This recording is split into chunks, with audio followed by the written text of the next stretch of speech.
BlogTalk Radio.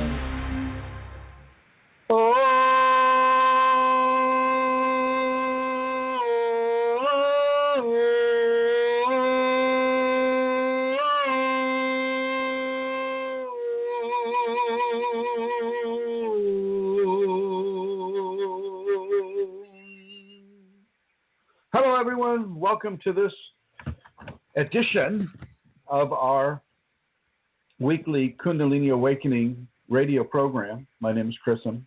I'm one of the hosts, and we will go ahead and get started with this. It's taken you a long time to get to where you are with the Kundalini. And I mean anywhere that you are with the Kundalini. It's taken you a very long time. You've lived many lifetimes, and I know some people have a problem with reincarnation.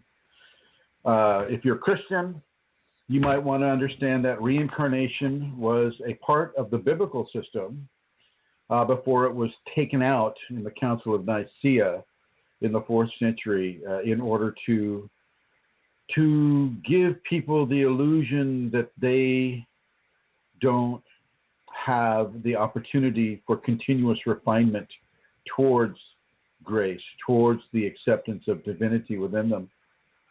For the Hindu and the Buddhists, the idea of reincarnation is not a problem, and this is where current unawakened society gets most of their information about the whole reincarnational aspect.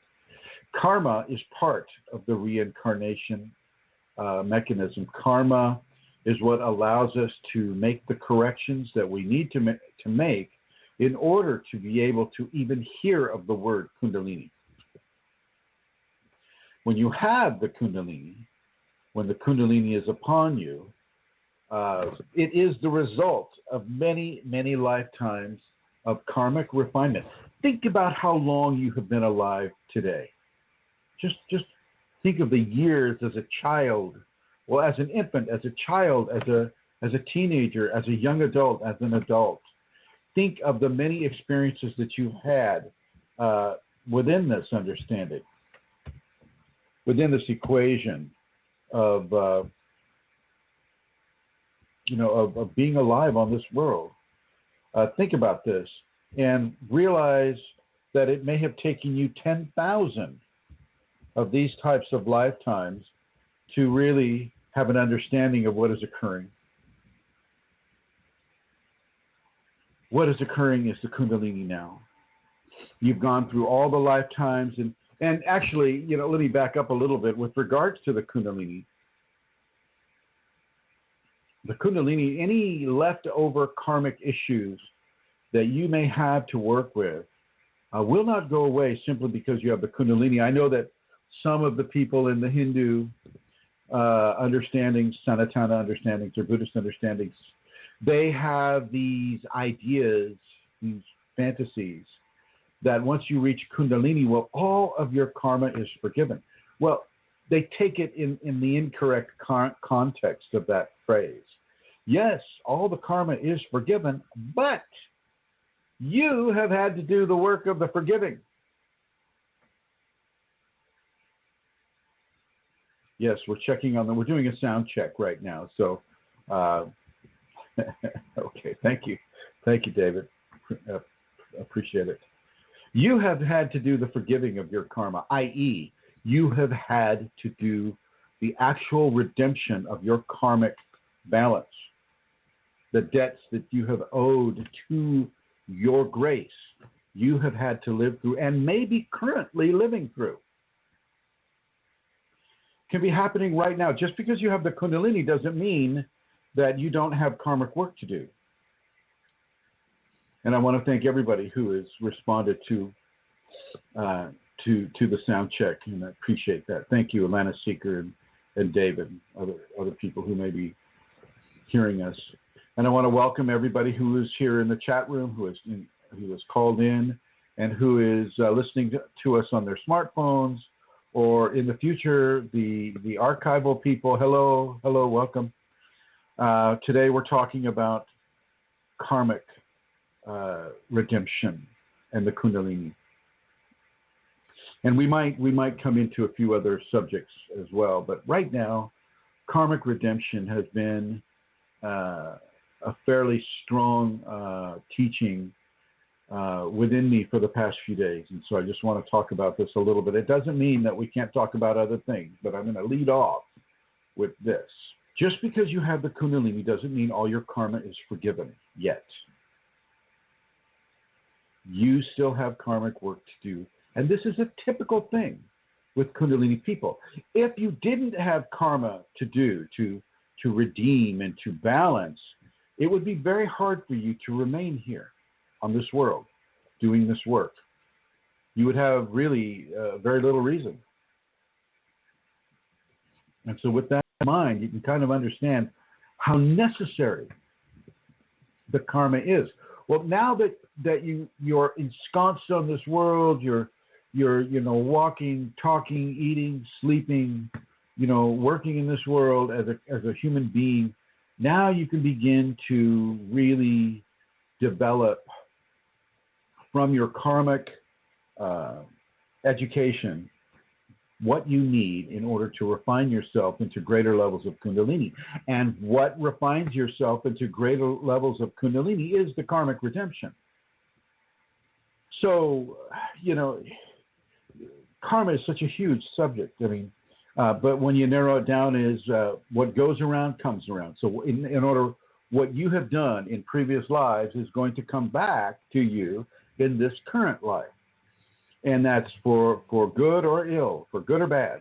What you have done, the actions that you have made upon your brothers and sisters and the environment and the other creatures of this world is what will come back to, I don't want to use the word haunt you, but to give you the opportunity to come through that level of refinement by virtue of karmic redemption. By redemption, I mean the balancing of the karma. If you're a murderer in the past life, well, then you're very, very life affirmative in this life, that type of thing. If you were a thief in a past life, then perhaps you're stolen from in this life. There are many, many different ways that karma will choose to balance itself within your life equation. And with the Kundalini, these balances can become very, very, very pronounced. Kundalini is the equivalent of the Chinese curse. May you have all your karma balanced in one lifetime. Think about that. Atlanta Seeker is asking, how much bad karma do you think not believing in karma causes in itself? Well, like the people in the West, they're not raised in order to appreciate karma. So that would suggest that they have bad karma coming. And when in fact, you're born into a society that doesn't believe in karma, that is not an intentional slur of karma.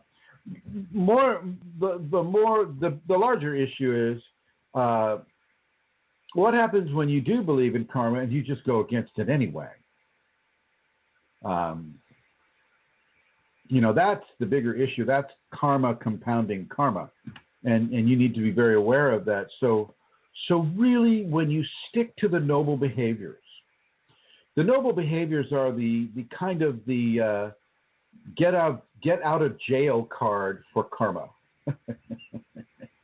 if any of you play Monopoly, the get out of jail card for karma are the noble behaviors: the forgiveness, the tolerance, the honesty, the trust, the communication, the love.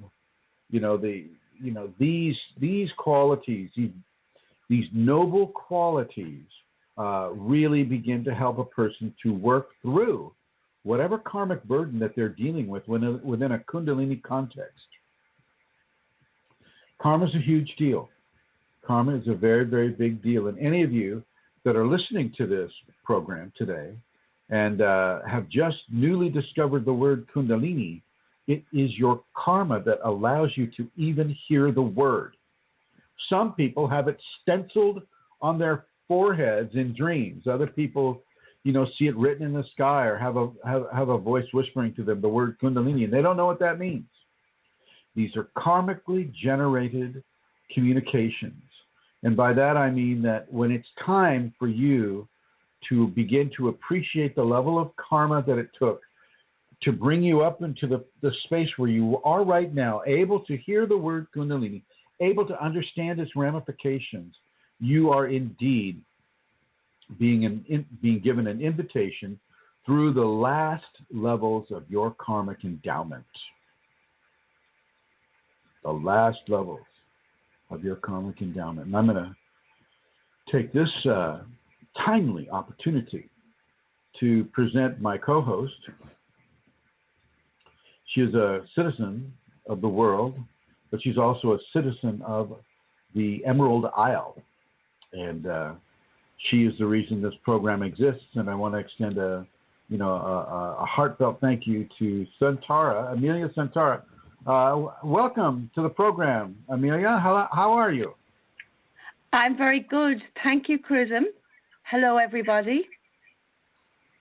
And how do you feel about this karmic subject? It's interesting because I would have been one of the Westerners brought up with, no belief or conditioning in karma in the way that you're explaining it now. I was brought up a Christian, so it was quite different, From that point of view, you have one life and one life only. But what was interesting and how, for me, is that we were always taught as well, that what we do in this life matters, that there are consequences to what we do in this life. And we had the wonderful image of purgatory. Now, I'm only saying this because purgatory is the place that Catholics go to before they get to heaven. And this is where they're purified, this is where they pay for what they did. And so it was easy for me when I began to realize that, there was a reincarnation and that there was a teaching going way back in my, we say, the history of my religion, where reincarnation was something. I can see now where that changed, if you know what I mean, down through history. And so for me, it makes absolute sense that purgatory, in inverted commas, is actually the reincarnation that we do now in this world. It just tying that into my own experiences and beliefs as I was growing up. And I suppose, Chrism, you don't have to believe in karma anyway, for it believes in you, doesn't it? It knows you. That's true. That's true. I mean, we don't have to believe in the air, but we still breathe it. Exactly, and, exactly. We don't have to believe in the water, but it still gets us wet. And so karma is just, it is the motivational program behind evolution of the soul, evolution of the body is very, very secondary. Evolution of the body itself is more of a mirror image of what that person's karma has brought to them. And so it's really not about the evolution of the creature physical, but it's an evolution of the soul as the soul expresses itself through the physical being. Mm. And so it really is about coming into levels of refinement that allow a person entrance into grace. And entrance into grace begins to create a snowball effect of any kind of leftover active karma that a person may have to appreciate and to have redemption for within the initial aspects of the Kundalini awakening life. This means that you may, run into some fairly strong problems or very, very strong accomplishments, pleasurable accomplishments in the life of the early awakening Kundalini individual. Did you experience that, Amelia? Yes, I would have, Chrism, but I wouldn't have framed it. Excuse me, my throat is a bit dry. I wouldn't have framed my understanding of it then, going back a bit, as being karmic. you know. It's only in recent times that I'm beginning to understand that, if that makes sense. I mean, for me now, I knew about refinement. I knew that I was going through ego refinement, and I knew also that, you know, whatever I had done that I wasn't aware of in past lives had brought me to the blessing of Kundalini awakening. Because I always felt there was nothing I had done in this life that necessarily, you know, brought me into that grace. So I always figured it must have been from other times as well, that it was an accumulation. So that blessing came through that. But I think once I began to understand about the karmic refinement, and sometimes it can be the ego refinement in that, and some of the things that happen us because of karmic refinement, it makes that makes it not easy, Chrism, but it gives it a purpose, and it allows me to accept it and almost to welcome it, because I see it and feel it as being ultimately for my good. So that even when my ego is going, I know that it has a good purpose. Have you had any karmic developments that you could recognize as such lately? No, Chrism. Are you sure? I don't know. Are you specifically speaking about something that you're aware of? Yes. Oh, I hate when you do this to me. Especially on the radio. Yes, that's what I mean. Yeah. Okay, give me a hint. There's been some fairly good, excellent development with you with regards to the devotion and with regards to the self-corrective measures that you've been guided to take through your Kundalini. Recall any of that? I do, but I'm feeling very private about that. Is that okay with you? Well, okay. Please. But that is what I'm kind of like alluding to. Yes. So you can have karma come to you during your childhood, during the Kundalini awakening, childhood of an individual. Karma can come to you in very strong ways because you're in no control to contest it. I've mentioned this before. We as children face a lot of our karma by virtue of the gift of life from our parents, and that karma is typically a result of the raising of the child into into an adult, and these levels of karma can be excruciating for people, Kundalini people especially, because Kundalini people, as I mentioned before, they're wrapping up a lot of karmic loose ends, and even though the karmic experience that a person can have definitely would not be considered a loose end, like child abuse, physical, sexual child abuse, that seems to trivialize it, to call it a loose end. But within the grand scheme of the karmic redemption of an individual, it's something that must be experienced and then let go of.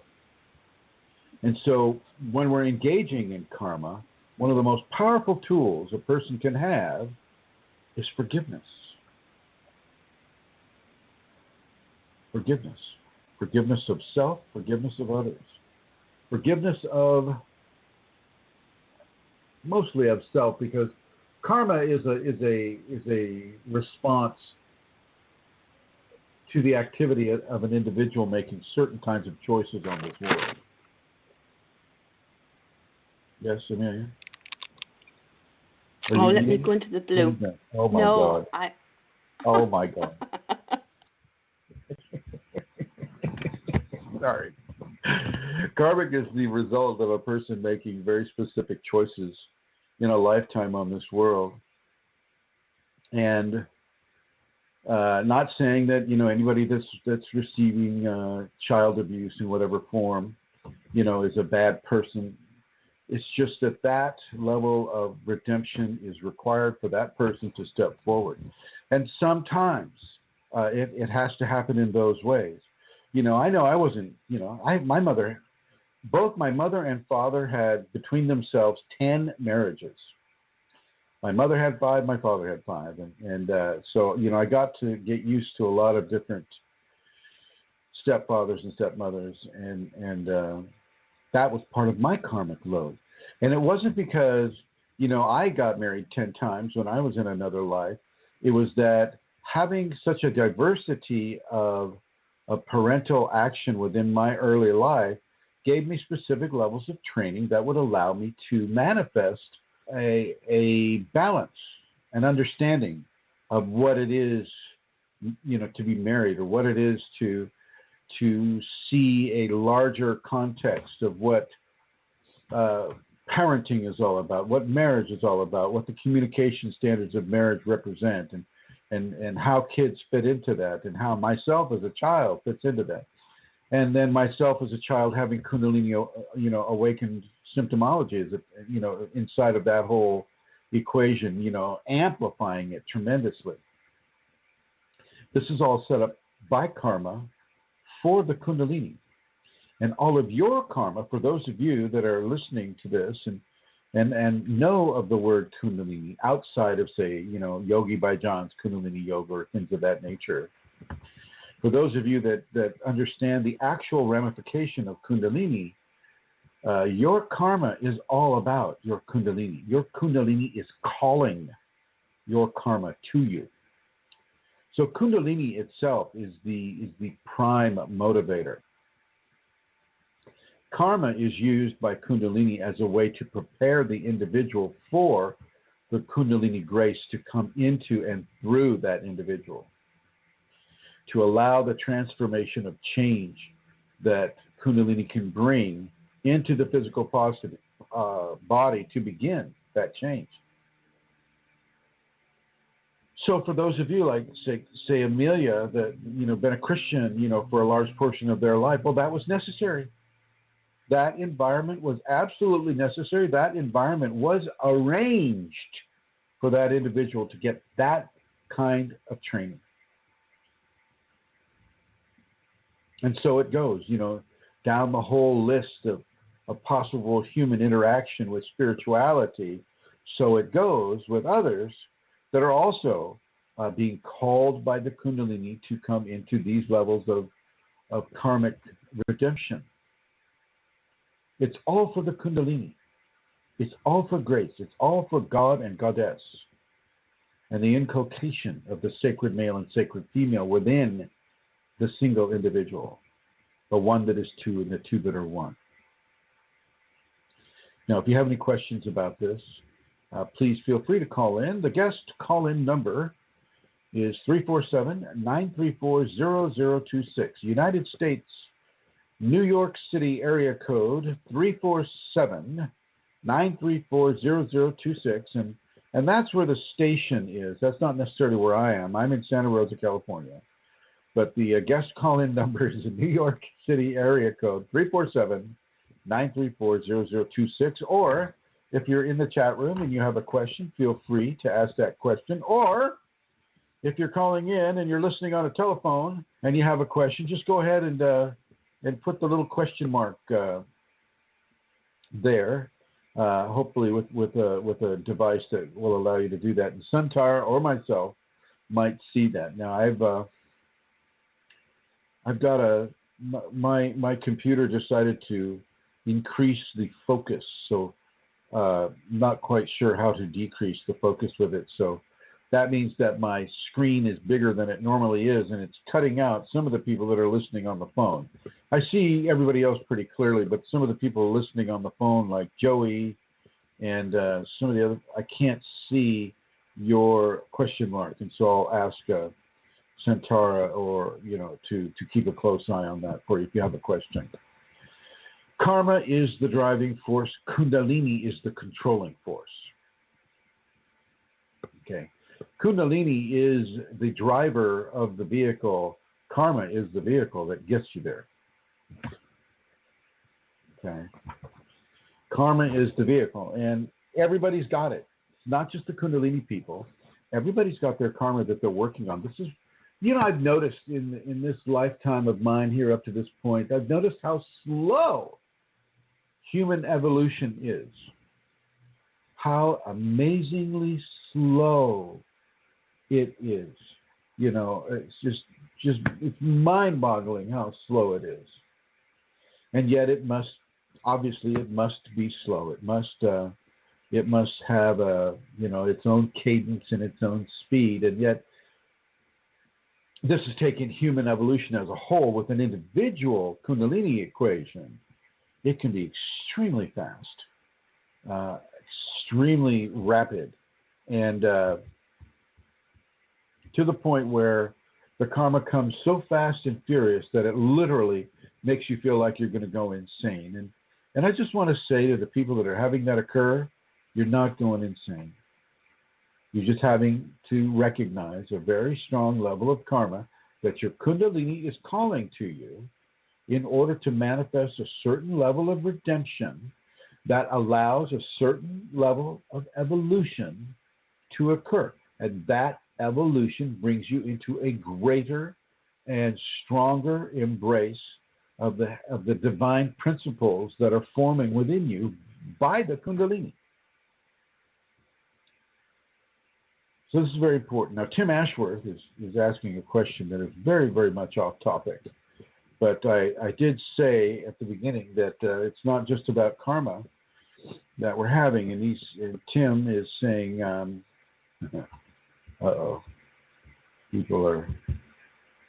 Tim is saying, I have had some tension in my lower left abdomen.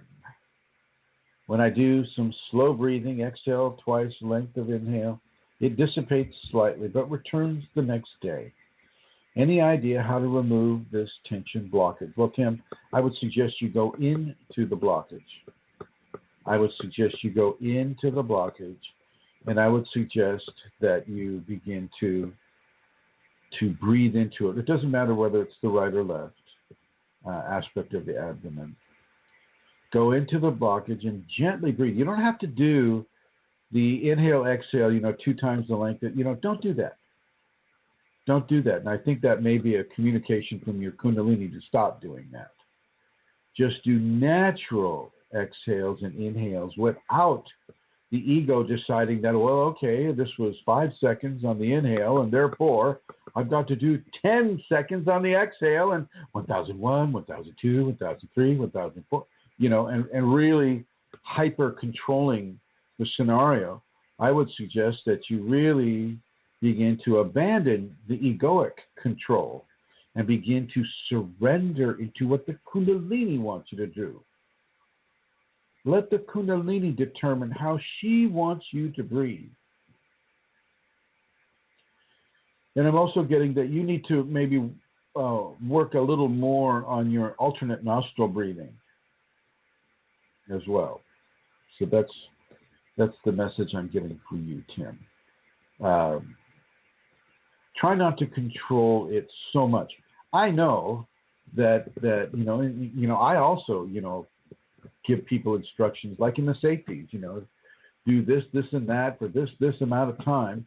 But I myself must surrender to the control that the Kundalini has over anybody's individual process. So if Atlantis or Michelle or David or Rosemary, anybody that's listening to the program right now, have a specific issue that they bring to me, and I say, well, okay, then I want you to do this, and that, their Kundalini can step right in and go, no, don't do any of that. Just ignore that guy with the beard. And I would be good with that, because that is grace. Grace is speaking to you directly. Grace is speaking to you directly. Now, the big deal with that is making sure that it's not an entity, but I think that can be fairly easy to determine. So yeah, Tim, try to release the level of control that you're initiating upon your body. And I'll bet you, I'll give you a 25-cent bet that tomorrow you won't have the problem. Okay, you won't have the problem. And this, and so getting back to the whole karmic thing, karma is what allows you to move forward into your grace.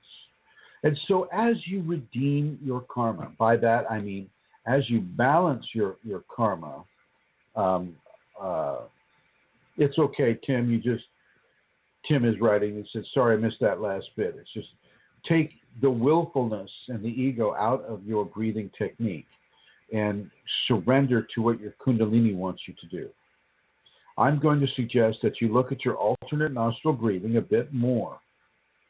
And I'm also going to suggest that you stop timing your breaths. Let your breathing become more natural, like babies breathing. Diaphragmatic breathing. So you're not breathing so much with your chest and raising your shoulders and bringing your chest out as you inhale, but you start doing it with around the second chakra, around your umbilicus, your belly button, and start doing the belly breathing that you see a baby doing. And I think this might be very beneficial for you. Okay. So as we redeem our karma and as we begin to trust in that redemption of our karma, we can be propelled further in our evolution at a tremendous rate, compared, shall we say, to the levels of human evolution that is occurring around you in the sleeping populations. So I want you to really look at your life, and I want you to embrace the challenges that you're experiencing in your life. Now, good karma is not so much of a challenge, but I still want you to embrace that too. If you were born a very, very beautiful, good-looking person, or if you're born a very, very strong and organized and a great leader type of an individual, or if you were born, wealthy and yet you still have that level of modesty and grace and understanding.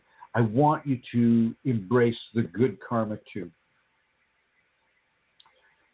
Definitely do that. And so as you embrace the challenging karma and the good karma, you begin to come into levels of refinement, which bring to the fore the levels of evolution that a person can experience, especially within the Kundalini. Now, even as you have the good karma stacked up there waiting for you to cash in on it, you still must do good things. You still must do good things for other people. You still must do good things for the creatures of this world. The dogs, the cats, the bears, the raccoons, the rats, the mice, the lice, the single-celled creatures, the viruses, the bacteria, the fish, the whales, the dolphins, the birds, the insects. Everybody gets to be the beneficiary of your amazing Kundalini grace. This is a necessity. This is a necessity of the sacred feminine. These are her areas here. Okay. You need to honor them, and you need to really bless them in as many ways as you can. That is also part of karma. How you treat others is how you will be treated. Are you a dog fight enthusiast? Do you like to see dogs rip each other to pieces? Well, guess what's going to happen? I'll just leave that to your imagination. Are you a person that goes into a rescue, an animal rescue center and walks the dogs or pets the cats or takes the time out of your busy life to give grace and joy and some level of comfort to those that are experiencing severe hardship? What do you think is going to happen to you? You see the difference in, using similar analogies, the differences there. Karma is a huge deal. Now, if you have addictions can be karmically oriented. Behavioral issues, those can be karmically oriented. If you were a sorcerer in a past life that that went out of his way or her way to use the magical skills that they were able to learn how to harness in order to hurt other people, or in order to enrich themselves, or in order to have an edge over other people, or just enjoyed inflicting sorcery on the unwitting population.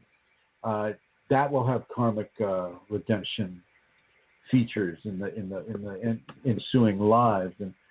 And one of the features that I've been exposed to with regards to that is certain levels of physical deformations, cerebral palsy, certain heavy forms of autism can come from these types of behaviors. It seems as if the more exalted the corruption of exalted skills occurs within an individual, the greater levels of very, very strong karmic redemption can occur. And, for those of you, like, Centara and Rosemary, that are practicing these types of things, you might want to give that a second thought. And I'm only kidding with regard to Centara and Rosemary. Well, maybe not with Rosemary. Rosemary is the mother superior of mother superiors. And, she has had the opportunity to lift her finger and push a star. Isn't that right, Rosemary?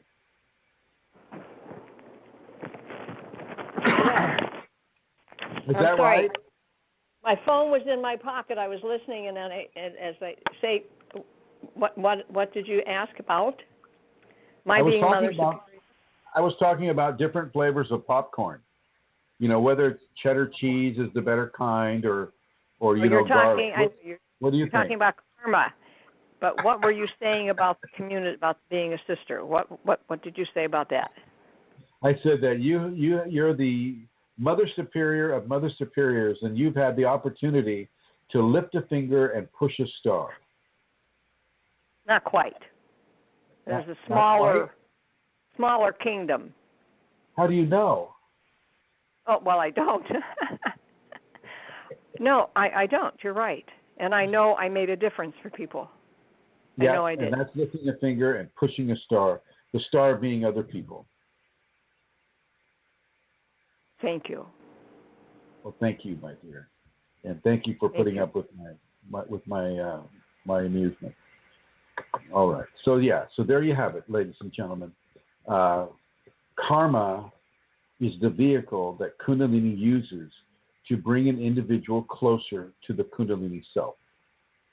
The redemptive factors of karma are what you will have to go through in order to embrace the Kundalini.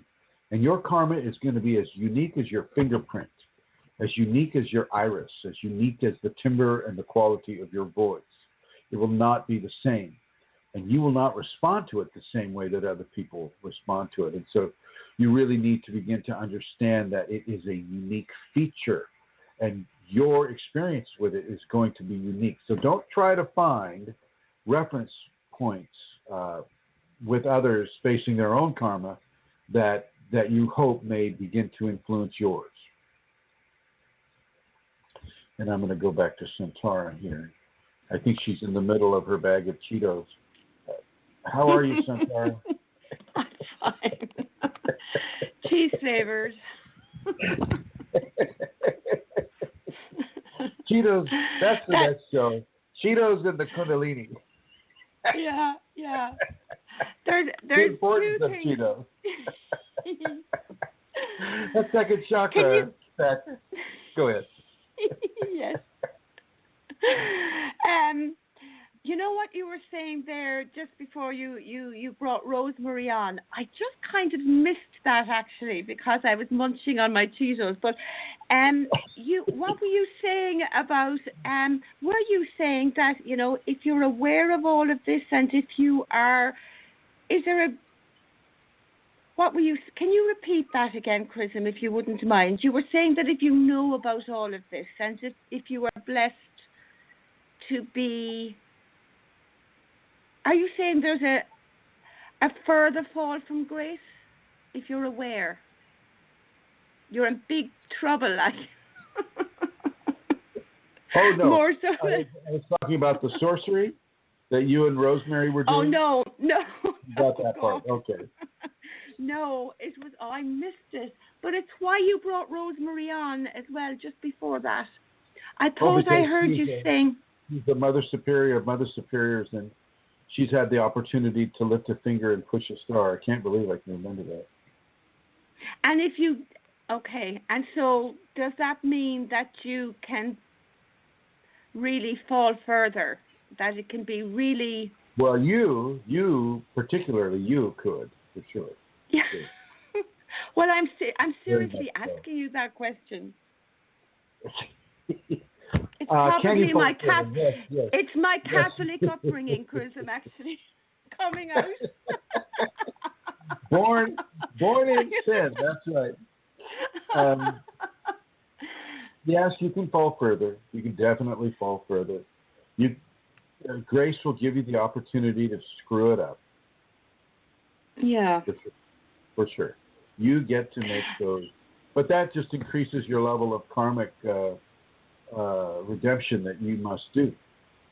Yes, that makes sense. Okay. And can I ask you as well, the difficult question for people is when you speak about things such as child abuse as being karmic, and then you look at the different ways that karma is viewed in different places. You know, for example, some people won't give to a beggar in the street because they say, oh, that's his karma and we mustn't interfere. So can you speak a little bit about how we are placed to be present for people when they are going through their karmas? Do you know? Well, certainly within the Kundalini equation, you're placed in an opportunity and a knowledge and an information, and really in a compulsion in many ways to follow the noble behaviors. And so you don't make that judgment. If you're going to give $1 to a homeless person or $100 or $1,000 to a homeless person, you do not judge how they use it. Mm-hmm. It is a gift. It is a gift from you to them. You are not being given, oh, well, that's their karma. You can't interfere. Well, you most certainly can. You most certainly can interfere with a person going through hurtful experiences. You can pull the car over and you could gently usher the snake off of the road. That's not interrupting the snake's karma. Okay? That is creating in a way, it's creating good karma for you, but it's also creating a kindness that this world is, constantly in fairly desperate need of. And so you can interject yourself within a person's karma and the helping to ameliorate that karma. You most certainly can. I mean, this is how it works. This is when you open a door for another person. This is how you do when you buy somebody a gift. This is what you do, and this opens the doors to levels of positive karma that can, in actuality, redeem some of the negative karma that an individual has collected in other lives.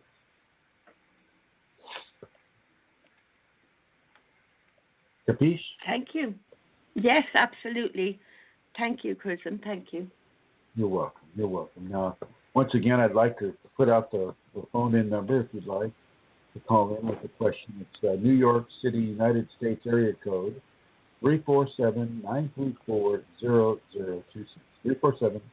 347-934-0026. And I welcome any questions. And I'm going to open it up to your questions at this point sometime. Okay, Chrism, thank you very much. So I'm going over there now, and the first question I'm going to ask you comes from the group, and it was just put up there since the show started or since just before the show. It says, I started getting a rash on my face last year in January. I now get it on my neck and belly sometimes. My doctor can't find out why. I am really worried. I am not sure what to do. Anybody else? Question mark. It's from eating Cheetos. It's a Cheeto disease. You may want to be aware of that. That explains it. It's the Kundalini energetic rash, and it's very common for people to have. It stays for about maybe 2-3 days, then it goes away as quickly as it came. But then it might come back in another section of the body, the abdomen or the underarms or the breasts or the back or the, behind the knee or somewhere where the Kundalini's energetics are more, shall we say, compressed or concentrated than in other parts of the body. And it can come and go. And it can stay away for years, and then it can go back. It can come back to you, stay for a couple of days, and then it goes away again. It's part of the body acclimating to specific levels of Kundalini infusion upon itself. And so it's really nothing to worry about. It's best if you don't scratch it. You'll find that it has little fluid-filled blisters, very tiny, maybe about 1 millimeter across. And if you scratch them, they'll burst, and that fluid will spread over your skin. It's best if you don't do that, just because with the scarring and things like that might occur. But these are normal events for an individual. They're normal. And and sometimes they can come and they can be gone in 2 or 3 hours. So don't let that worry anybody that may be listening to this radio program. Do not let it worry you. Just stay well hydrated. Stay focused on your practice of the safeties, hopefully, if that's what you're doing. And just be patient, and it will recede. You'll see. Over. Chrism, I'm gone back over to the group, and the lady who asked the question, I've told her to listen to the show that you're speaking about this now, but she says, because I wrote back and I said, I've had these rashes too on the skin and various parts of my body, and like you said, they vanish as quickly as they arrive. But she says, how long does it take to go away for good? What is required to get rid of them? I had a spontaneous awakening, and it has been 4 years. I can't take it anymore. Oh, yes, you can. You can take it. You can take it. Nothing is given to you by the Kunalini that you cannot tolerate. And you might want to look to why it is bothering you so much. Is it making you less pretty than you thought you deserved to be, or is it just that itchy or uncomfortable? I'm going to suggest that you don't do anything to it. Don't try to think that there's a way to permanently eradicate this from your system, because there isn't. The best thing that you can do, and the most helpful thing that you can do, is to surrender yourself completely to the Kunalini, totally, completely to the Kunalini. It's like with Tim Ashworth's question about, breathing. Well, I'm breathing in at a certain number and I'm exhaling at another certain number. The ego is trying to control the action and activity of grace. And I think that this person is also trying to use or trying to search out egoic mechanisms to initiate levels of control over grace. And I think it's a mistake. This is not something that you need to do. Be patient. Practice the safety. Don't go over the edge when you see a rash occur. Know that it's going to be come and gone. And this will go on for as long as the grace in you decides it's necessary for you to have that experience. Maybe that experience is all about you giving up your control or your issue about having a rash. Over. Gosh, Chrism, thank you very much. That's great. Okay, I have to go back. Okay, thank you, Chrism. So the next question is, It's a little bit longer. I experienced a Kundalini awakening a little over a year ago unintentionally as I walked both my parents to the end of their earthly journey. The bliss and knowledge received was just indescribable. Now, however, I don't know what has happened. I'm in a dark place and feel as if I have brain damage. Could I be experiencing a burnout? The depression and anxiety is almost unbearable. I'm in an extremely low state, living in fear, and am considering getting on an antidepressant. Please, and all, any words of advice would be appreciated. Don't do the antidepressants, number one. This is probably a minor DNS, dark night soul, and the greater the bliss, the stronger the fall from bliss. And that equation, this person needs to study that equation. The higher you go into levels of heavenly bliss, when that bliss has its terminus point, you're going to fall back to where you were before, but you're going to fall even further. And you can fall straight into a depression if you don't know what is occurring. And this person does not know what is occurring. And the last thing they need to do is to get into an antidepressant. That's the very last thing they need to do. They just need to understand that these are the extreme highs and lows that the Kundalini will begin to bring them into. Nothing is wrong.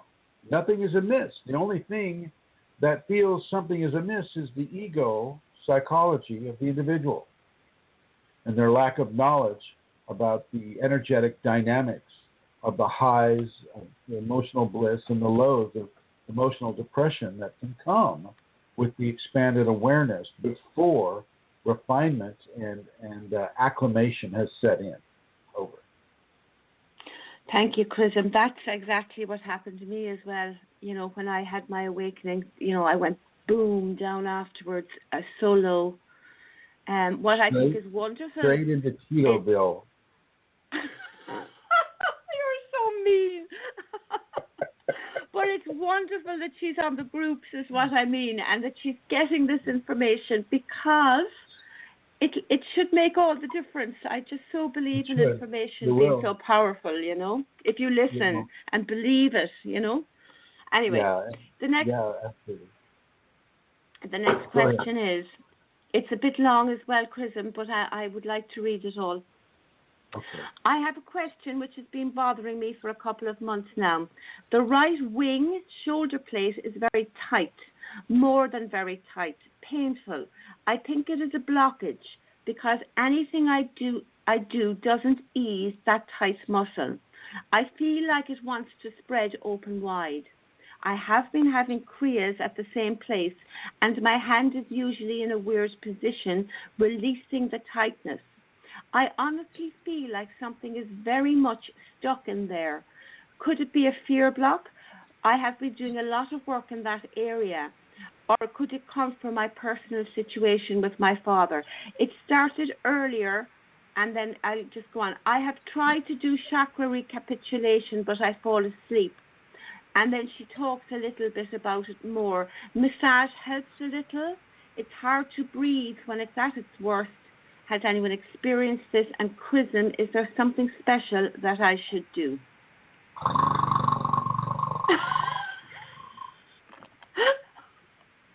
What? Cheetos. What? I'm sorry. What was... Oh, my God. I'm sorry, I wasn't really eating Cheetos. Really, I wasn't. Could I repeat that? Is it? It was a bad dream. No, it's okay. That's a fifth chakra development. It's a fifth chakra development in the Asian system of enlightenment. They only have 5 chakras, and the fifth chakra would be our 7th chakra. And so, the shoulder area, if you look at the neck area, which would be the 5th chakra, if you look at the neck area and how it is in line with the shoulders and the scapulas and all of these areas of the body, a lot of detoxing can occur within these shoulder areas. And it can actually freeze up a shoulder, like a right or a left shoulder. It can freeze it up, and it can freeze it up while that issue is being worked on. But eventually it unfreezes. And you'll find this also happening within the elbows and the wrists and some of the fingers and perhaps a knee or a leg. But I felt it myself mostly within the shoulders and the wrists for the most part. And I literally just had to stop using that part of the body in the same way I'd become accustomed to using it. And you have to allow the Kundalini to process its way through that blockage. The whole area may be expanding, and within that expansion point, there will be a limitation of the natural movement that the person has become accustomed to. So there's that aspect. If it's on the shoulder blades, there's the whole wing development there as well. And as the person has that wing development coming through, that's going to feel like a blockage point. It'll also feel itchy, and it'll feel like you need to flex it, but you won't be able to flex it. You'll want to have somebody dig their hand under the inside, closer to the spine area of the shoulder blade, and to really relieve some of that pressure. And that feels really good for the individual, when they're in the wing development stage. But when it comes to these fifth chakra areas, you're going to really need to look at how you communicate, not only to other people or animals or creation, but how do you communicate to yourself? How do you communicate to your Shakti? What level of communication have you attained, and are you trying to attain? And in what levels of expectations of a certain level of ease do you have? Where is your forgiveness within the fifth chakra? How have you been able to manifest what is occurring in the fourth chakra as it merges into the fifth?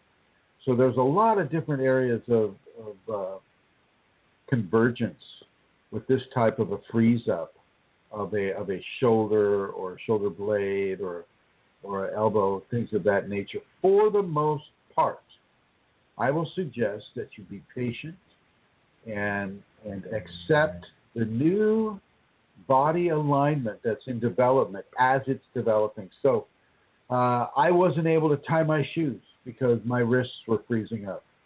Wasn't able to tie my shoes, so I bought shoes that didn't require it to be tied.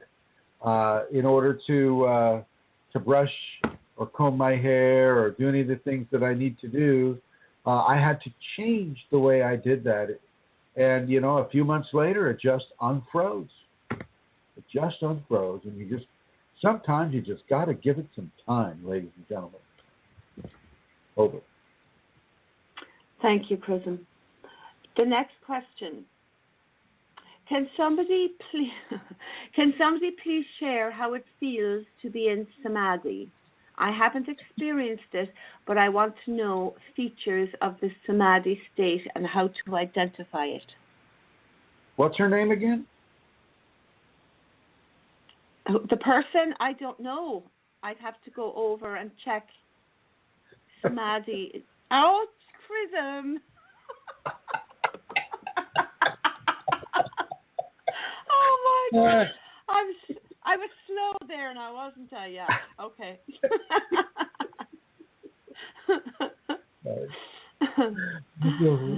I feel kind of joking today. That's really bad. I don't know how it feels to be in her. No, stop. Oh. Samadhi doesn't really have a clear. Can't really say, because samadhi is extreme bliss. It's extreme ecstasy, and when I go into ecstasy, extreme ecstasy, I am taken out of this world. I'm taken out of my mind. I'm taken out of my body. I freeze up typically. Sometimes this happens during a seminar. I'll go into ecstasy, and I'll have to have somebody remind me where I was at. what I was talking about, what was going on. There's a certain level of memory engram elimination that occurs when you go into the somatic state. And it's really indescribable.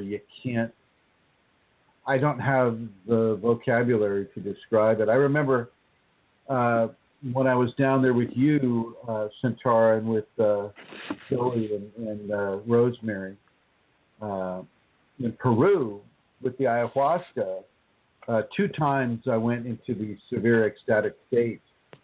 And one of those times was walking up a brilliant pathway into grace, into divinity. And that put me in such a space of extreme ecstasy that all I remember is the brilliant path and then being off of that path a while later.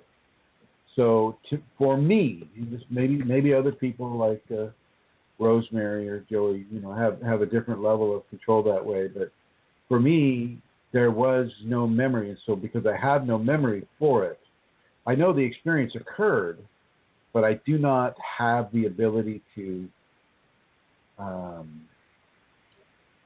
do I say, it just feels really good. Beyond, I mean, it's beyond goodness. It's beyond love. It's beyond bliss. It's beyond ecstasy. It's beyond the greatest level of earthly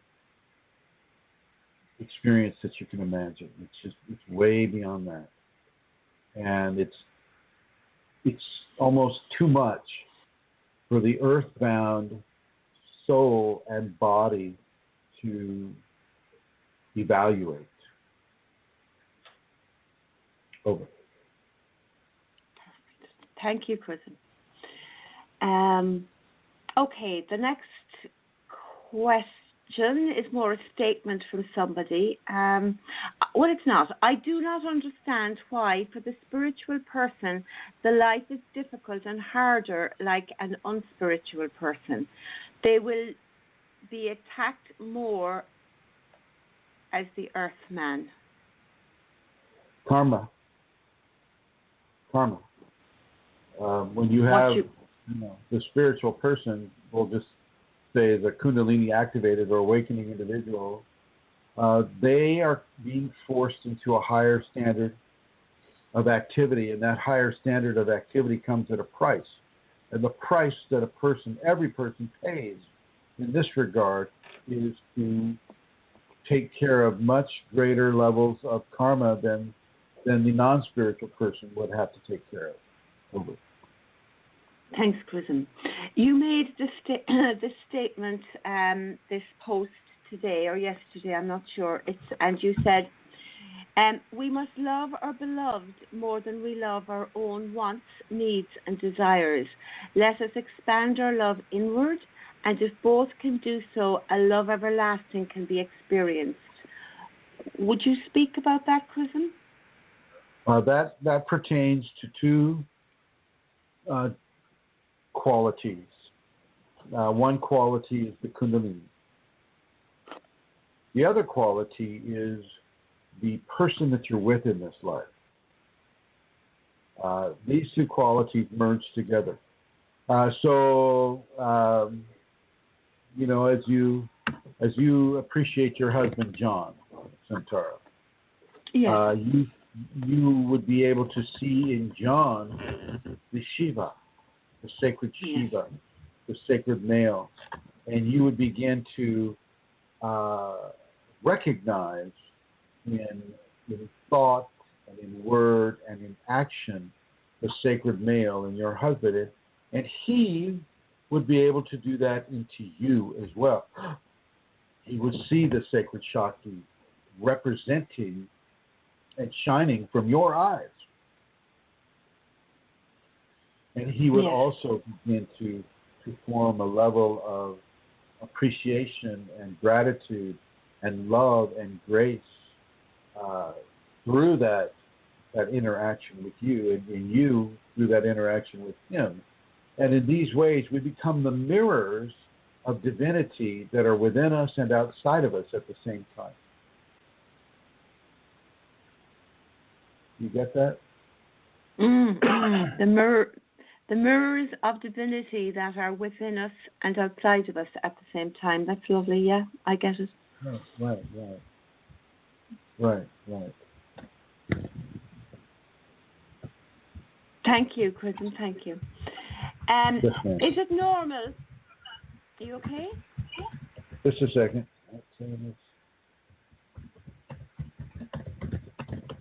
Go ahead. Is it normal for Kundalini to have you feeling as though your entire body is pulsing in and out with every breath you take? Yes. Over. Okay. It is. It's normal. That's normal. I know. You've had that. I've had that. Yeah. Next question. Is one allowed to ask Kundalini a question? And if so, how is it done? How do you get a response? You're allowed to ask, but you're not necessarily allowed to have an expectation of an answer. You're allowed to ask, but the question is, what do you do to get an answer, right? Mm-hmm. Surrender your expectation of an answer is how you can get an answer. Kundalini is many ways. It's this it goes against our ways of life, our ways of expectation, our ways of living, in order to achieve a certain response that we would call, sometimes in order to receive a yes from the Kundalini, we have to say a no to ourselves and our expectations. In order to receive a response to Kundalini in this context of this question, the person would have to deny themselves the attachment of an expectation for being responded to. This clears the channel. This clears the channel for the Kundalini to respond, because it's not going to respond to you just because your ego wants a response. It's going to make you earn that. And often the way you earn the response is to deny yourself the expectation attachment. Over. Thank you. Does anyone have the experience where they feel as if ants, little bugs, are walking on them? I often have that. The sensation is caused by little hairs on my body standing on end. I can feel my nose hair standing on end. This is quite an odd sensation. Also, the hairs on my arms and legs will stand on end, which I can see and feel. It's not caused by static electricity. Why does this happen? Thank you. Kundalini does this. It's like having electric ants walking all over your body. It'll stimulate each hair follicle on the body, and it'll often come up as a wave of energy flowing up the body from the base to the top of the head. This is normal. This is just a normal part of the activation awakening sequence. There's nothing to be afraid of. Nothing's wrong. This is normal Kundalini development, and the person should be very grateful to be able to have this occur. Now, and I'm over with that one. And now we have a question from Mr. David, and he says, I think I entered my process backwards, seemingly, and I'm going to put quotations around that word, seemingly without much karmic balancing. I apparently have awakened Kundalini, and then extraordinary karmic predicaments began unfolding for me to work through. Well, see, that's the seemingly part. As the Kundalini awakens, that is when the extraordinary karmic predicaments begin to unfold. Up to that point, unless you're coming in with a second or tertiary awakening experience like I did, you're going to have an easier life before the Kundalini awakens within you, karmically, and then a much harder one after the Kundalini awakens within you because of the karmic redemption, the increase in the karmic redemption that is occurring. And David continues. He said, the issue being, I did not have the knowledge of Kundalini, nor the discipline and qualities of refinement or refinery to successfully work through what was coming my way. You had everything that you needed to have, but you were guided to the information that she wanted you to be guided to. You were guided to a certain level of information that would begin to help you to discern the karma that was presenting itself to you, and then from that discernment to take the appropriate action that would allow the karma to be refined in a very specific way. So you have been guided very well, David, and I don't think you came through it backwards. I don't think you did. I think for you to have this life, you had a tremendous level of karmic balance occur in previous lives. Okay? And you say, I apparently have awakened Kundalini. Now, apparently, that shows a degree of a lack of trust in the process that's occurring. So you're not quite sure whether you have the Kundalini awakened within you. Maybe you're within an activated state rather than an awakening state. It seems that there's just, you've got a question mark about whether you're within the Kundalini at all. And then, of course, that would kind of contradict your extraordinary karmic predicament beginning to unfold by virtue of that. You don't have to have knowledge of the Kundalini for karma to come to you. You don't. Nobody does.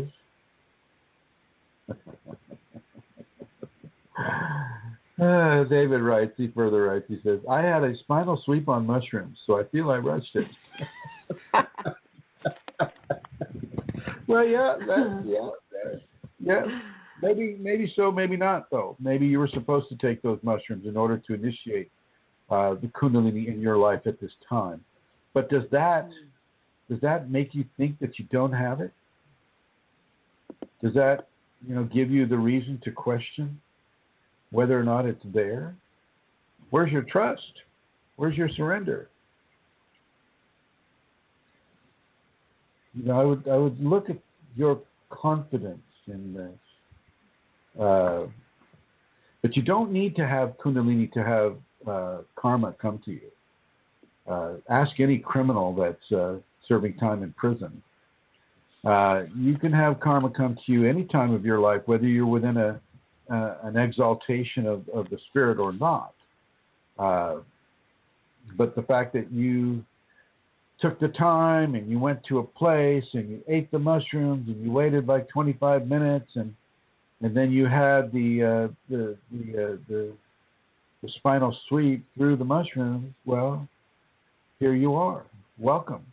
And the fact that you didn't go crazy, like many people have, when they initiate an activation by virtue of psilocybin, you could feel very confident and competent that this was not an accidental intake of mushrooms. And even though you may feel you have rushed it, I don't agree. I think that's just what it took for you to come into this grace.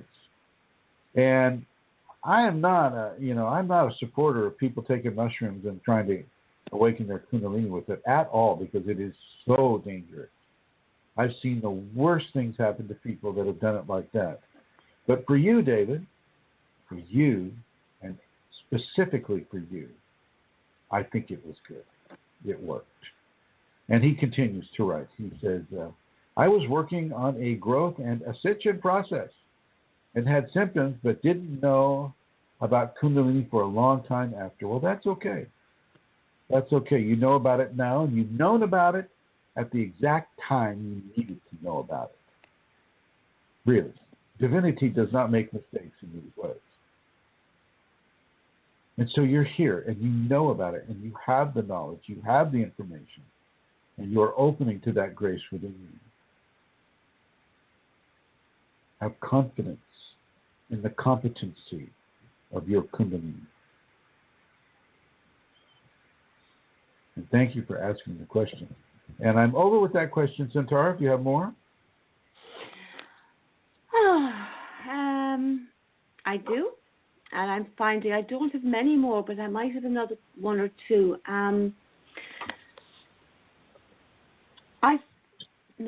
Yes, here we go.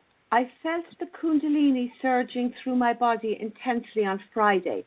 The friends that I work with started to feel ill around me, two of which were having their blood sugar and pressure checked by first responders. I talking to one of them, and she began to have seizures. And that's in inverted commas. I talked to her from across the room telepathically, assuring her that all was well. I felt personally responsible for what had happened. I visited her in the hospital for the past 2 days. Yesterday, I asked the Kundalini to flow through me to heal her while I held her hand. The room had become very warm. I'm not sure what to do in this situation. Any advice would be greatly appreciated. Thank you in advance. Well, the guy shouldn't be using ascended skill sets on the people that don't necessarily have the ability to accept it in a healthy way. I think he was just kind of on a really strong broadcasting level, broadband telepathic broadcasting level, and this caused levels of anxiety and levels of disturbance within the other people. And this is a person that was actively using Siddhic skills to serve the egocentric consciousness, even though, from the standpoint that we're reading his words, he was evidently doing so in very positive ways.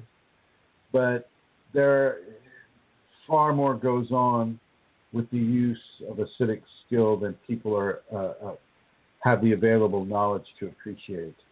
And so my answer to him was to stop using the Siddhic skills and to allow the Kundalini to use the Siddhic skill, as the Kundalini knows the appropriate level of activity to express around people that are not used to it.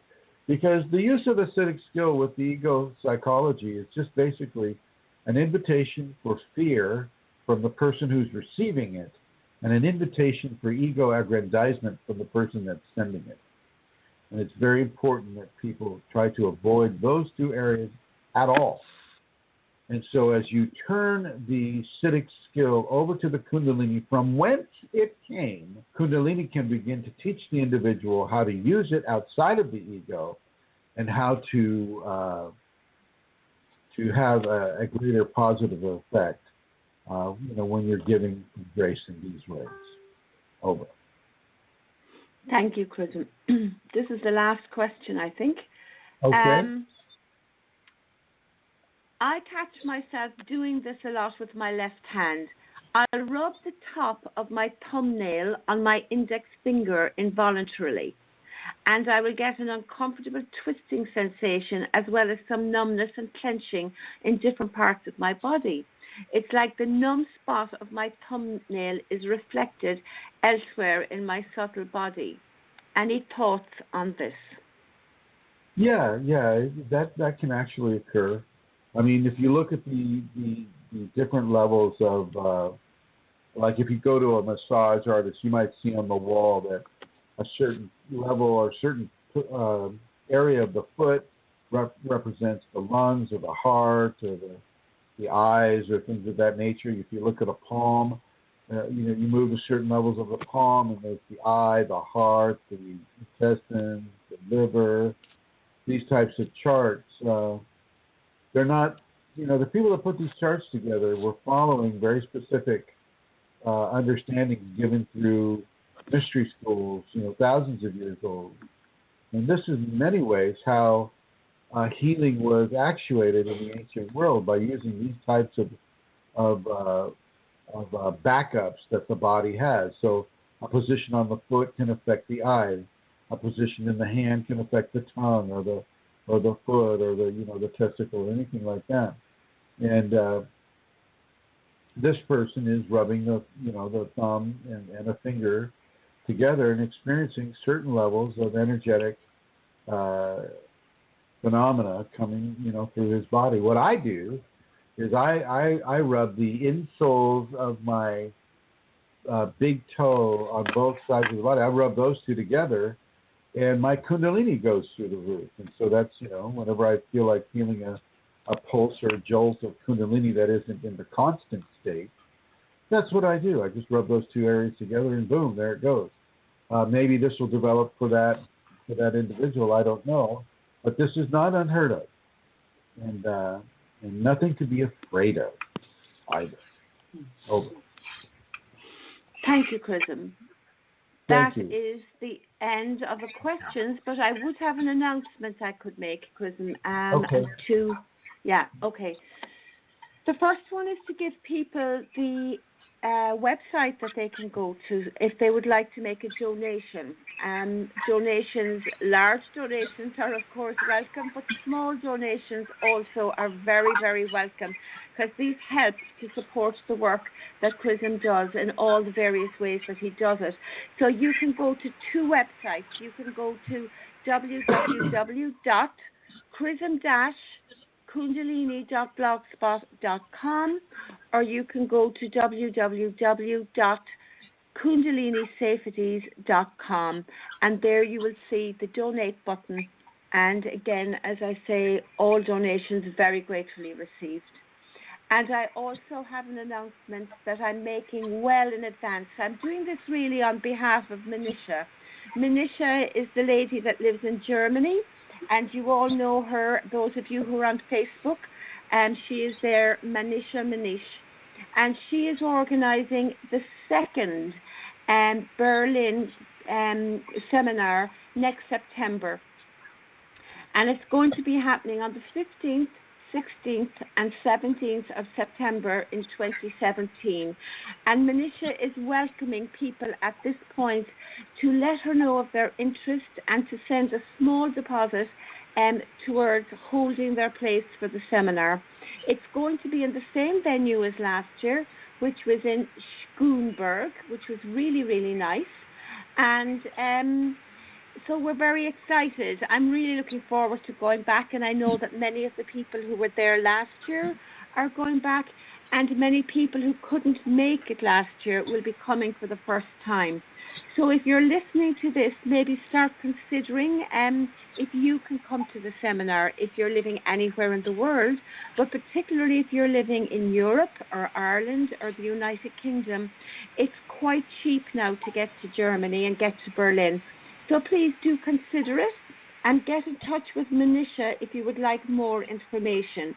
Manisha@postio.de. And she's also on Facebook, or you can find information on Kundalini seminars and events with Chrism, and that's the Facebook page. Those are my two announcements, Chrism. Thank you, Amelia, and thank you to Manisha Manish, and that's Manisha, and then Manish is Maneesh. So to find her on Facebook, you'll need that correct spelling. And then I would like to move on over to Her Holiness. Hi, Rosemary. Good evening, Chrism. Thank you. Thank you for the opportunity. You have a question? Well, I have information. Okay, two things. We have our next seminar in October, and it will here in Minnesota. It will be in a town of Mankato, which is a little south of the cities, and that is what we have said before, an opportunity for people nearby and up in the cities here. But I also want to add that this weekend we are at the Natural Healing Expo in Mankato, 11th and 12th, a Saturday and Sunday, and also that we're working with Chrism when we're doing our expos, that we can connect with him and people have an opportunity to talk to you. So that's, we haven't set that yet for these 2 days.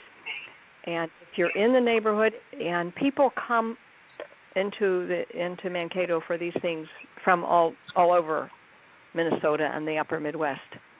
So we're looking for that, Joey and Katie and myself, and we also have extended the invitation to our community members here that have been in the seminar. And we have excellent information for people. The last time we it was 120 people at least. We gave the basic information. What is Kundalini? That writing of yours, Chrism, and also we talk one-on-one with people, and we offer them blessings. And that is a joy to do. And thank you. What kind of a seminar is it? Is it an appreciation of Cheetos seminar? What kind of seminar is it? Seminar in October? Yeah. Well, it is the basics of Kundalini awakening. Thank you. I'm taking a lot for granted. I apologize. Thank you. Yeah. People need to know exactly what it is they're getting into with regards to Kundalini. I encourage people, because I am here talking to you about this because I did come to a seminar. It's already 5.5 years ago. But I had heard the word once. I read something in the Edge, an article of yours about service, Chrism, and I said, yeah, that sounds good. And I saw the ad. We were doing the film then, and I went. And I was just guided, and I followed. But I had no idea, actually, even for all my sister's training, what in the world, what gift, and still in deep gratitude for all of this. And thing that and just, Chrism, to be living in the same time as you are, that is such a gift to me when I realize that, to be living, coming in this time to be your student. Well, and for me to be living at the same time as you, I mean, I don't think any of this is accidental. So I think that, first of all, it's a great honor to be able to give this information to people, and it's a great honor to be able to work with you, Rosemary, and with Joey, and with Katie, and with the entire Minnesota Kundalini Awakening community.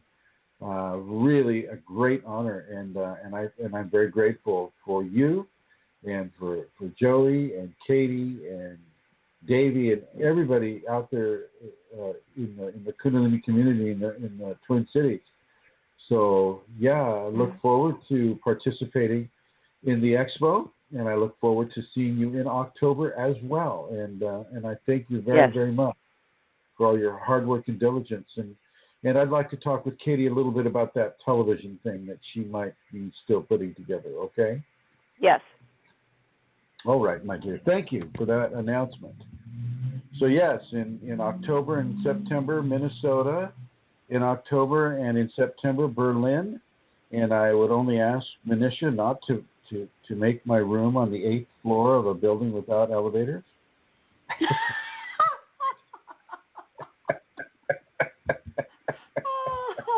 I know I sound like a lazy shit, huh? Oh my God! It was like finishing the seminar, then I go, oh yeah, here are the 8 flights of stairs. I'm just getting flashbacks.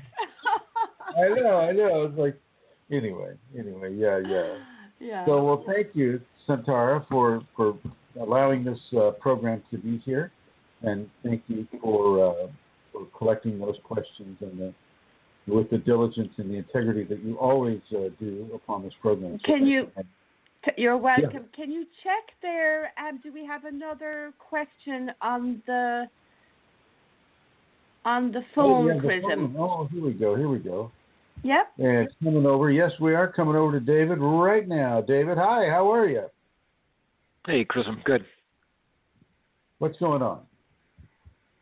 Well, I had a weird vision just the other day that I've never seen before. I've heard you talk about something similar. My cat was playing by my window, disturbing the blinds, and I expected to see some dust fall into the beams of sunlight, and I started to see like a cobweb kind of came loose and came towards me about 10 feet away, and I realized it's not a cobweb. It looked like an energetic web, and it disappeared a few feet in front of my face. I've never seen that before. Oh, very cool. Very cool. Well, Yeah. I think she's being really gentle with you. How do you feel about spiders? I've been pretty scared of spiders. I try to leave them alone. I'll take them out in a cup if I really need to, but You're not afraid of them. I've been afraid of them growing up. Yeah, so I think she's responding to you in that way, and she's just very gently beginning to bring out the spider scenario for you. She did the same thing with me, only a little harsher. You know, she had a spider. She herself as a spider, a giant spider the size of a dinner plate, kind of cruised through my central visual field when I was reading a book. And you never seen a person jump so far.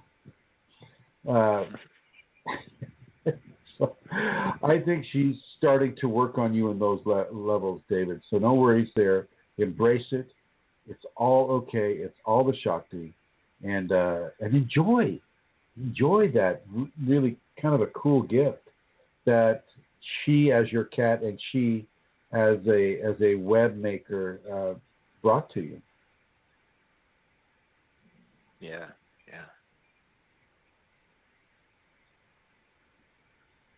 And I had a question regarding some astral travel in dreams that have been pretty interesting. I tend to wake up a lot from dreams or an astral travel, and I find that I'm in a paralyzed state, having trouble breathing. And I've heard this is pretty common, either as a precursor or something that happens afterwards when you wake up before your body's up. And one of the issues I had is I sensed the presence of an entity in the room that just radiated fear. I was really afraid. And I was vibrating, not the energetic vibrating I get from meditation, but vibrating like my body was attached to like the handles of a lawnmower that actually hurt. It like shook me to the bone. And I realized I was up in the air above my body. And I was spinning so fast, I just couldn't control it. And that's completely different than any of the astral travels feel more like I'm in a dream state than I've experienced. This seemed to be much closer to the physical dimension than I'm used to. If I were you, just on this part of it, is do you have access to Palo Santo? Yes. I would do that whole house with Palo Santo. Each corner, each cupboard, each crevice, everywhere in the house, do a smudging with the Palo Santo. You know what I mean by that? Yeah. Okay. That is number one. And I definitely do it in the room where you're sleeping, okay? Number one. Yeah. And number two, the sleep paralysis is not a big deal. It is normal. It's a normal part of the whole attachment, reattachment to the body. I mean, you're never really truly unattached. You always have that energetic connection, but you can land in the body kind of strange, and it may take the astral body a little more time to get configured appropriately within the physical body, but that's normal too. That's not a big deal, and the sleep paralysis can come whether you're taking off or whether you're landing. Typically, you can get out of it if you try the roll-out technique, where you just, if you're taking off, this is the start of your astral journey, you roll out of the body rather than just trying to float up. And if you roll out of the body, it's more of a strong intentional activity. With the spinning. And the malevolent presence within, you're going to be surrounded with entities because of your Kundalini. So you're going to have the good ones, you're going to have the bad ones, but you feel the bad ones typically more than you feel the good ones, because the good ones aren't going to try to influence your equation, whereas the bad ones are, right? Yeah. And so this is what you're doing the smudge for. Make sure you smudge under the bed too. And Yeah. be good. Be copious. Be copious with the smudging. Don't just like, light it up and then like blow it, in a corner here and there and then consider it done. Turn your smoke sensors off and really give it a good smudge, the whole area. Mm. Do you have a mantra that you're saying to Kundalini? Yeah. Say that mantra as you do your smudging. Okay. And the spinning. Don't be I'm afraid. not used to spinning. Don't be afraid. Don't be afraid of the malevolent force. That's what they want. That's what they want. And a lot of times I couldn't see them, but I knew they were there. I could feel them. It was thick with fear. I could feel the negative entities there. You just keep your serenity, my friend. You just keep your serenity. Yeah. You start saying the prayer to your Shakti, okay? That's what you do. Say the prayer to the Shakti, and she will take care of that.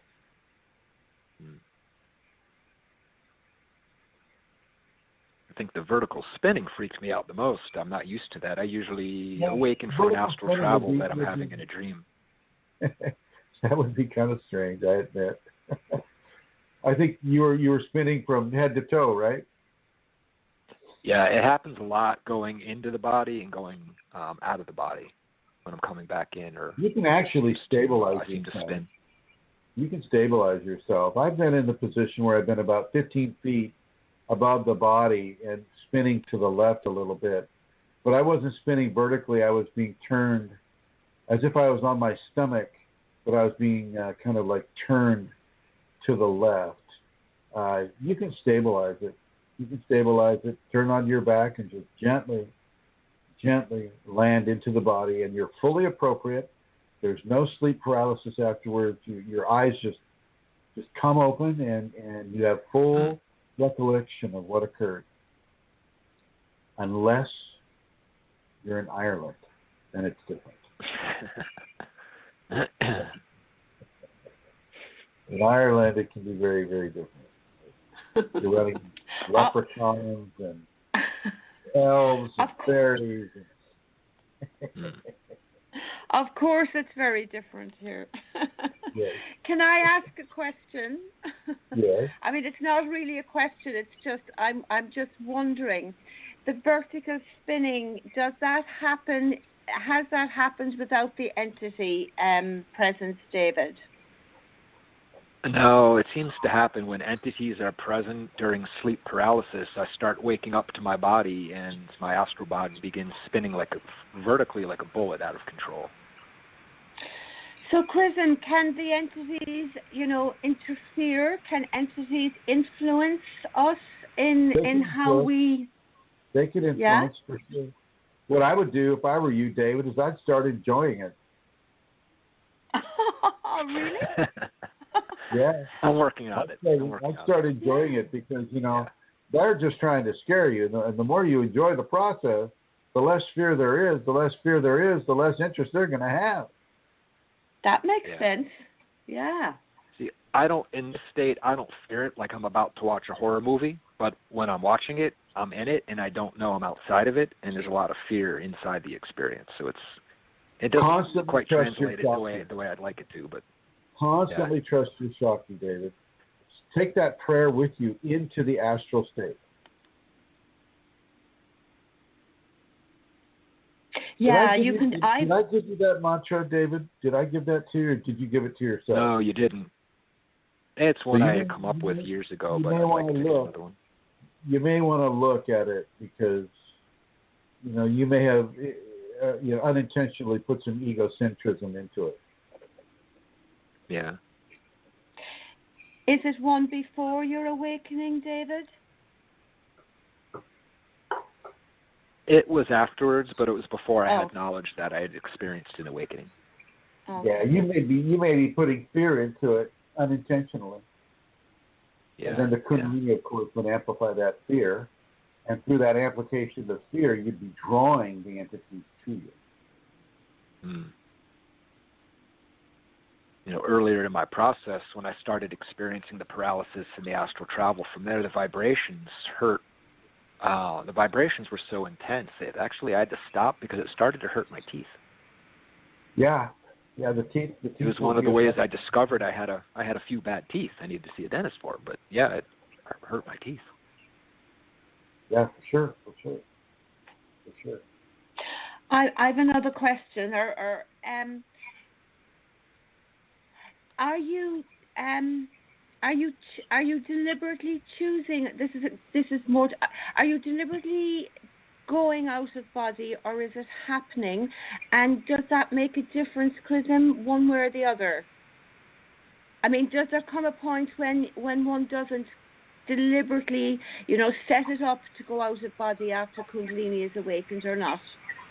Well, often the Kundalini will ground the person, and they won't have as active a nightlife within the out-of-body, the intentional out-of-body activity. But, David, are you doing it intentionally at the moment, or is it just occurring?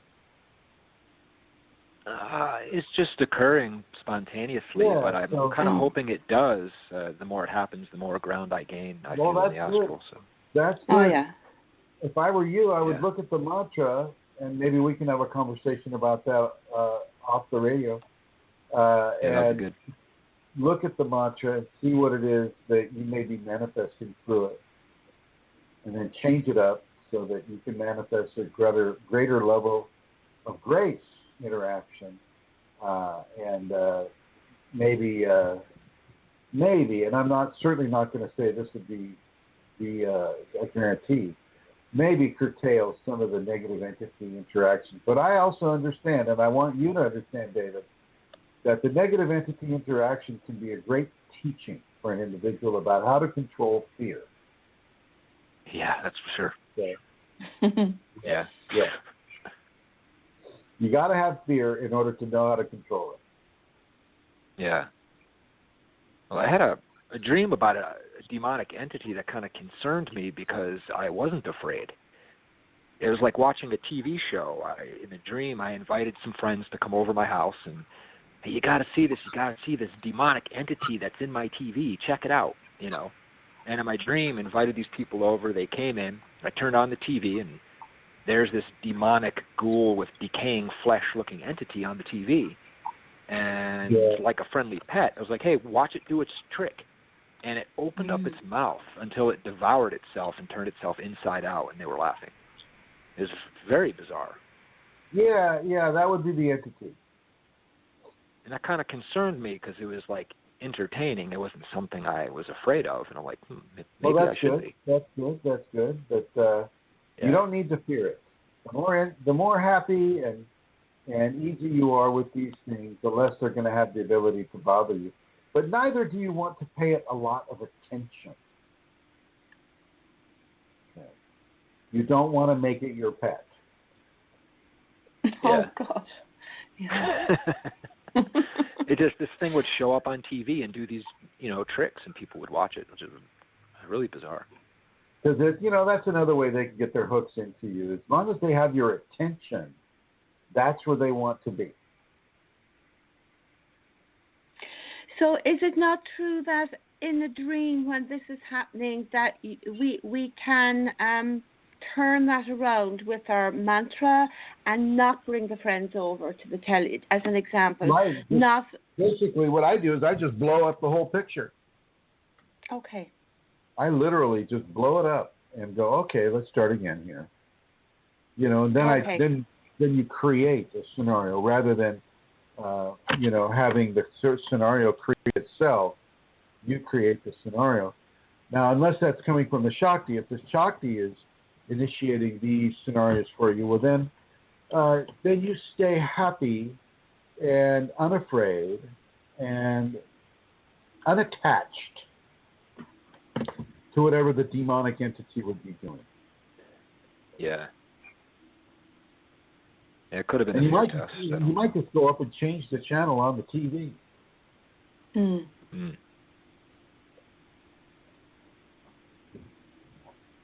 But I think that what's happening is you're being given a level of experience that allows you to feel fear and, the causations of fear. And I think the teaching for you is to stay away from fear. You don't need to go into fear. Fear is the least productive thing except for the overcoming of fear. in the case of being trapped astrally with my body paralyzed, is it better to go into aggression in that situation than go into fear? Your body's never trapped through sleep paralysis. You're not trapped. It might feel that way to the consciousness, but you just need to say that prayer, really. I mean, you're being given an opportunity to really begin to enlist the aid of the Shakti Kundalini within your spiritual process, which I think is really a wonderful opportunity. You just need to remember to do it. Yeah. It seems to happen spontaneously, maybe once a month. And you're not in Ireland, right? No. All right, I'm just checking. It's different rules in Ireland. Especially if you live near the coast. But yeah, well, good, David. Thank you. Thank you for those excellent questions. Yeah, thanks. You have more? Yeah, really quick. I had another dream that I thought was an entity. I wanted to get your thoughts if it's extra dimensional, if it's ET, if it's entity.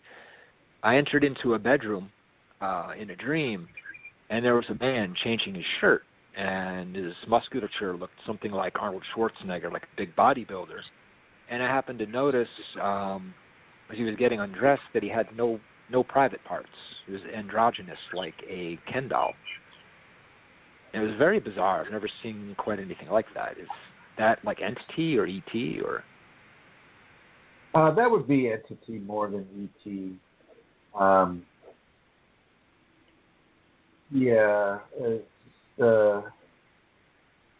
but it's also kind of a positive thing too, so that you're not drawn into a prolonged focus on the private parts. When you're in the astral state, your focus can sometimes determine what is occurring. And so, if you're seeing a big bodybuilding type of person without private parts, well, then that's the Shakti saying, don't focus on those. Don't focus on those.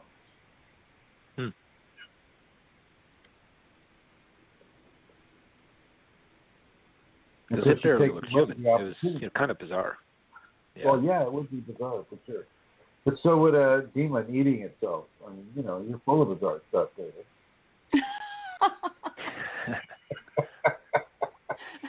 Which is actually good. Yeah. Well, then you got those specialized. You got the Spock ears going too, right? Yeah, right. At least in the photo, yeah. So I think you're used to the strange and wonderful. Yeah. Going back to what we mentioned about the karmic responsibilities in Kundalini and feeling like I kind of came into it by accident with the magic mushrooms. Yeah. Really quick, during experience pre-awakening on magic mushrooms, I had a vision of a figure in blue in an energetic net came to me and told me to stop doing what I was doing. What were you doing? Of course, thinking it's a hallucination, taking magic mushrooms with an ascension process in mind. Oh, good advice. That was good advice, and that was the sacred male coming to tell you that. Yeah, I just discarded it as a hallucination, and I kept going with it, resulting in a spinal sweep on mushrooms. So, yeah.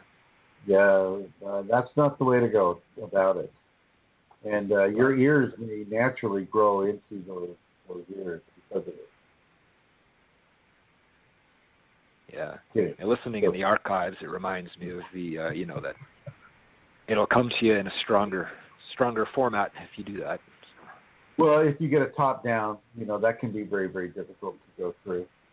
But I think that you stopped at some point, didn't you, after the spinal sweep? Or are you still taking... No, I was forced to stop everything I was doing. Drugs, smoking, drinking, anything at that time. So. Yeah, because of the sweep, right?